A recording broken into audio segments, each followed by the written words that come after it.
নমস্কার বন্ধুরা, ঘরোয়া রান্নায় আপনাদের সবাইকে স্বাগত। আজ আমার রেসিপি কড়াইশুঁটির কচুরি বা মটরশুঁটির কচুরি। খুব সুন্দর সহজ রেসিপি, বাড়িতে থাকা উপকরণ দিয়েই তৈরি হয়ে যায়। শীতের দিনে এই রেসিপি সবার বাড়িতেই হয়ে থাকে। আমি কিভাবে বানাই আপনাদের সাথে শেয়ার করলাম। প্রথমেই আমি ময়দা নিয়ে নিয়েছি, পরিমাণ মতো লবণ ছড়িয়ে দিলাম। এবার দিচ্ছি আমি সাদা তেল। ময়দা, লবণ আর সাদা তেল তিনটি উপকরণে আমি এবার একসাথে মিশিয়ে নিচ্ছি। ভালোভাবে এইভাবে মিশিয়ে নেবেন। মিশিয়ে নেওয়ার পর আমি অল্প অল্প জল ছিটিয়ে ঠিক যেরকম রুটি বানানো হয় ওই রকম একটা ডো বানিয়ে নেব। দেখুন বন্ধুরা, খুব ভালোভাবে আমি ময়দাটাকে মাখিয়ে নিয়েছি। এবার আমি কিছুক্ষণের জন্য একটা বাটি ঢাকা দিয়ে রেখে দেব। আর মটরশুঁটিগুলোকে আমি আগে থেকেই ছাড়িয়ে রেখে দিয়েছিলাম। আর জল দিয়ে আমি সেদ্ধ করছি না, ভাপিয়ে নিচ্ছি। ভাপানো হয়ে গেছে, একটা মিক্সিং জারে আমি ঢেলে দিলাম। এবার দিচ্ছি আদা আর কাঁচা লঙ্কা, দিচ্ছি পরিমাণ মতো লবণ, আর দিচ্ছি একটুখানি জিরে পাউডার। আর যে জলটাতে আমি মটরশুঁটি ভাপিয়েছিলাম ওই জলটা দিয়েই আমি পিষে নেব। চলুন এবার পিষে নিয়ে আসি। দেখুন পিষে নিয়েছি। খুব ভালোভাবে পিষে নেবেন যাতে দানা দানা না থাকে। দানা থাকলে পরে কচুরিটা ফুলবে না, ফেটে যাবে।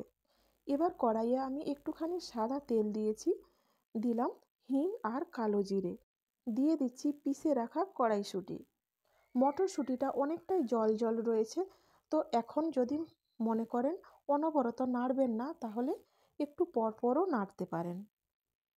কিন্তু যখন কড়াইশুঁটিটা ঘন হয়ে আসতে থাকবে তখন অনবরত নাড়তে থাকবে, না হলে কড়াইয়ে আটকে যাবে। এইভাবে নাড়তে নাড়তে দেখবেন কড়াইশুঁটিটা অনেকটাই ঘন হয়ে যাবে। আর এই যে একটু কড়াইয়ে লেগে লেগে রয়েছে, এতে কিছু হবে না। তো দেখুন বন্ধুরা, কড়াইশুঁটির পুরটা আমার রেডি হয়ে গেল। এবার একটা প্লেটে আমি তুলে ঠান্ডা হতে দেব। ততক্ষণে আমি যে ময়দাটা মাখিয়ে রেখেছিলাম খুব ভালোভাবে রেডি হয়ে গেছে। তবুও আমি আবারও একটু ভালোভাবে মাখিয়ে নিলাম। এবার আমি লেচি কেটে নেব, যেভাবে লুচি বানানো হয়, কিন্তু লুচির থেকে একটু বড় আর রুটির থেকে একটু ছোট। সবকটাকে আমি এইভাবে লেচি কেটে নিয়েছি। এবার আমি সবকটাকেই গোল গোল করে রেখে নিচ্ছি। চলুন এবার কড়াইশুঁটির পুরটা আমি ভরে নিই। একটা লেচি তুলে নিয়ে ঠিক যেরকম পুলি পিঠে বানানো হয় ওইভাবে আমি গর্ত করে নিলাম। আর কড়াইশুঁটির একটু পুর নিয়ে আমি ভেতরে রেখে দেব।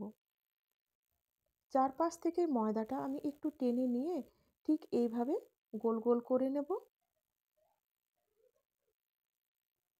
হাত দিয়ে আবারও আমি এইভাবে গোল গোল করে নিলাম।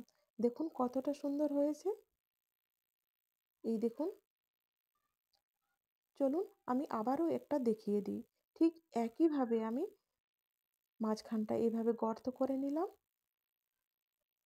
আবারও আমি কড়াইশুঁটির পুর দিচ্ছি। ঠিক একইভাবে আমি মুখটা বন্ধ করে নেব। আবারও আমি এইভাবে গোল গোল করে নিলাম। সব কটাকেই আমি এইভাবে করে নিয়েছি।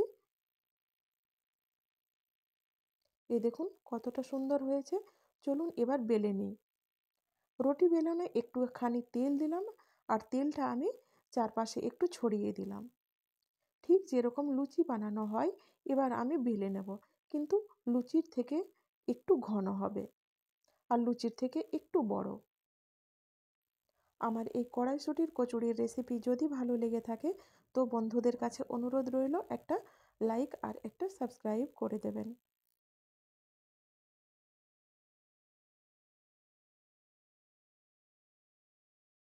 চলুন বন্ধুরা আমি আবারও একটা দেখিয়ে দিই। সেম একইভাবে আমি বেলে নিচ্ছি। একটু তেল দিয়ে দিলাম যাতে আটকে না যায়। চলুন এবার ভেজে নিই। কড়াইয়ে আমি তেল দিয়েছি। এবার আমি কচুরিগুলোকে ভেজে নিচ্ছি। কিছুক্ষণ পর পর উল্টে পাল্টে দিতে হবে যাতে দুই পাশটা ভালোভাবে ভাজা হয়। আর আপনারা দেখেই বুঝতে পারছেন কতটা সুন্দর হয়েছে। কচুরিটা খুব ভালোভাবে ফুলে উঠেছে। এরকম প্রত্যেকটা কচুরিই ভালোভাবে ফুলে উঠেছে। কিন্তু সবকটা দেখানো সম্ভব নয়। তাই জন্য একটাই দেখালাম। একইভাবে আমি সব কচুরিগুলোকে ভেজে নিয়েছি। চলুন একটা আমি ছিঁড়ে দেখাচ্ছি ভেতরটা কেমন হয়েছে। খুব সুন্দর নরম তুলতুলে হয়েছে। আর দেখুন ভেতরটা এই যে ঠিক এরকম হয়েছে।